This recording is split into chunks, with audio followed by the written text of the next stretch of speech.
NASA's airfields and supporting the Anglo-French landings in the Canal Zone. Working in close cooperation with the RAF, they play their part in a round-the-clock bombing program which brings high praise from the Army chiefs. The accuracy and speed of their attacks makes the soldiers' job far simpler. And in this operation, watched so closely by the nations of the world, everything depends on rapid success.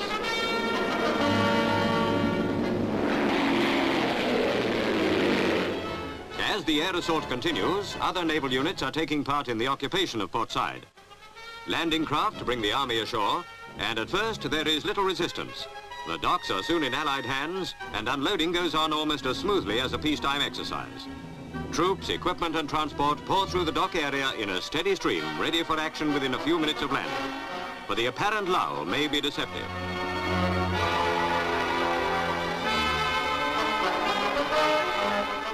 Inside the town, resistance hardens, and there are sharp clashes before Portside is under control. The Allied forces confine themselves to dealing with the Egyptian army. They have instructions to spare life and preserve property as far as possible.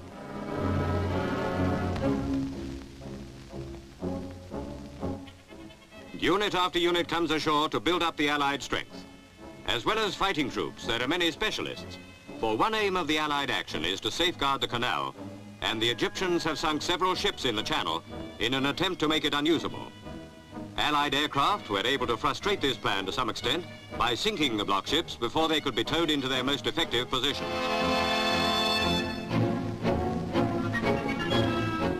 Most of the land battle consists of clearing out nests of snipers. After the ceasefire, Allied troops are ordered not to shoot unless they are attacked, and the bulk of the Egyptian population show little desire to attack anybody. No one knows how many of these civilians are soldiers who have thrown away their weapons and uniforms, or, more dangerously, have abandoned their uniforms and kept their weapons.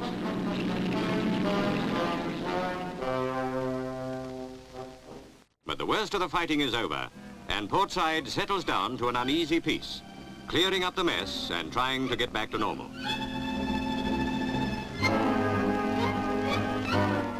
Many Egyptians fought bravely.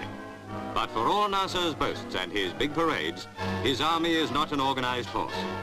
He declares that Egypt was taken by surprise, but that it won't happen again.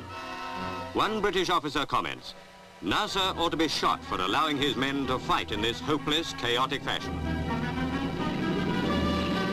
Warily, British tanks patrol the streets, alert for any breach of the ceasefire. A ceasefire which is one-sided.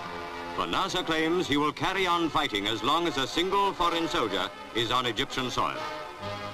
Meanwhile, the Allied units are able to maintain order while they wait for the promised United Nations force to take the task off their hands. French troops play their part alongside their British colleagues in an operation which Sir Anthony Eden has called a military feat unparalleled. السلام عليكم.